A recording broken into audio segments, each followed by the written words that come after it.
Hello, and thank you very much for joining me on another episode of Worldwide Anonymous News Source. Sky News here does a story on, more and more people asking Jacinda Ardern to resign. That is the Prime Minister, over there in New Zealand. I feel like I hit a vein here because someone immediately told me that this story was a load of rubbish, and so in that individual's mind, this is all in the imagination of crazy people. And so, what I'm going to do is just stay on this vein for a little while, share multiple news sources, let you guys come to your own conclusion about all of this. What you believe is literally none of my business. All I do is share what I found, and I hope you enjoy it. Thank you very much. Let's take a look at what Andrew Bolt over there at Sky News from Australia has to say about this whole scenario. Still the poster girl of the political left. Inside New Zealand, though, the love isn't as strong for the Prime Minister. Auckland is only today easing out of a 3-month lockdown, and there were angry protests yesterday against vaccine mandates. So Ardern's popularity has taken a hit. In Australia, too, I think she deserves a lot less love. I've talked before about how it seems her government has been only too quick to throw Australia under the China bus in exchange for trade favours from China, a few good dog biscuits.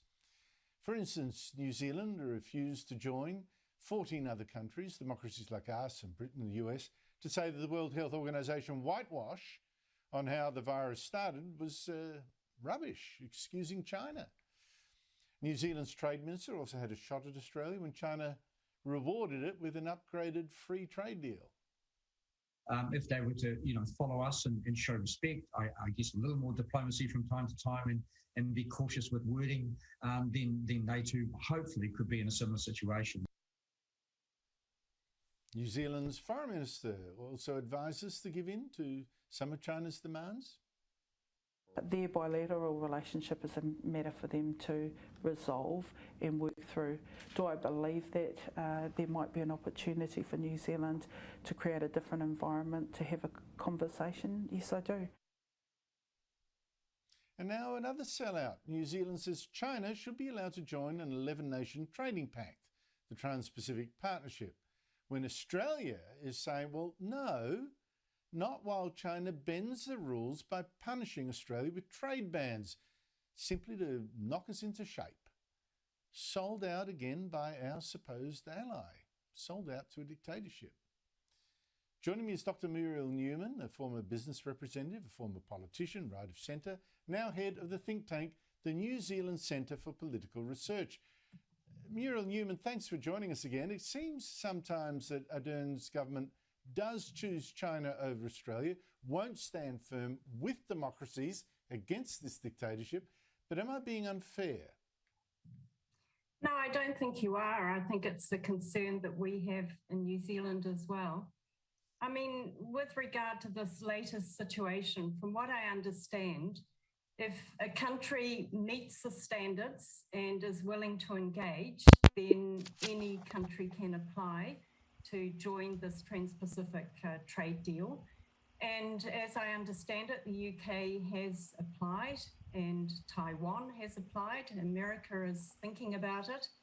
But of course, China has put its name forward. And you have to say, if it's having a dispute, a trade war with Australia, one of the key players, then it shouldn't have even got that far. It should have had to sort itself out first. It should have dropped the sanctions with Australia and started a dialogue with your ministers. Well, particularly when those trade sanctions are not really a trade dispute in one sense. I know we're taking it to the World Trade Organization. It really is no more than bullying to knock us into line, to get us to shut up about all sorts of things like human rights. It's ridiculous. I don't get why Jacinda Ardern doesn't think that this is an issue where she is side by side with us. No to China until you start acting like a decent nation in these issues. Now, Muriel Newman, I mentioned that Jacinda Ardern's popularity in New Zealand has fallen lately. I'm not trying to fool anyone. She's still quite popular, no doubt about that. But the latest Roy Morgan poll shows Labor support has dropped 6 points to just under 40%. Why would that be? Oh, look, I think it's the agenda that she's rolling out. And I think it's taken a lot of New Zealanders by surprise. She's got an unmandated agenda. So, for example, the vaccine mandates. Before the election, she assured New Zealanders that there wouldn't be any mandates. And now, of course, there are. And next week, as I understand it, the mandates come in for health workers, teachers, firefighters, and so on. And yesterday, with that protest outside of Parliament, there was a lockdown in Parliament. It's the first one in 50 years. So things are definitely turning. And even my article this week, my newsletter, I had the headline, you know, New Zealanders don't love Jacinda anymore. And it's true. There's more and more people asking for her to resign. But probably the most important one, though, Andrew, is this tribal agenda that she's rolling out. And of course, she didn't campaign on it. And it was only after she got 50% of the vote, then I think the Maori caucus got the bit between their teeth. And they're trying to replace democracy with tribal rule. And it sounds absolutely extraordinary. But there's a health bill in front of Parliament right now that will abolish the community basis of our health system.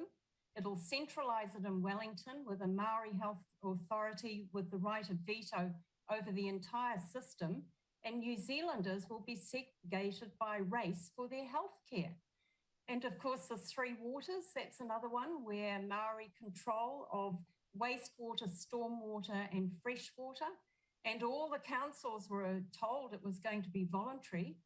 And yet on the day, because 60 out of 67 didn't agree to it, then now it's going to be mandatory and it'll probably be passed early next year. So it's all these sorts of things make us think it's authoritarian.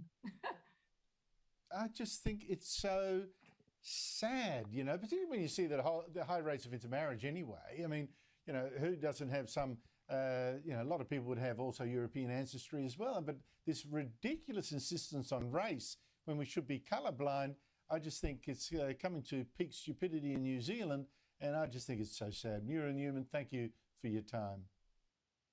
Wow.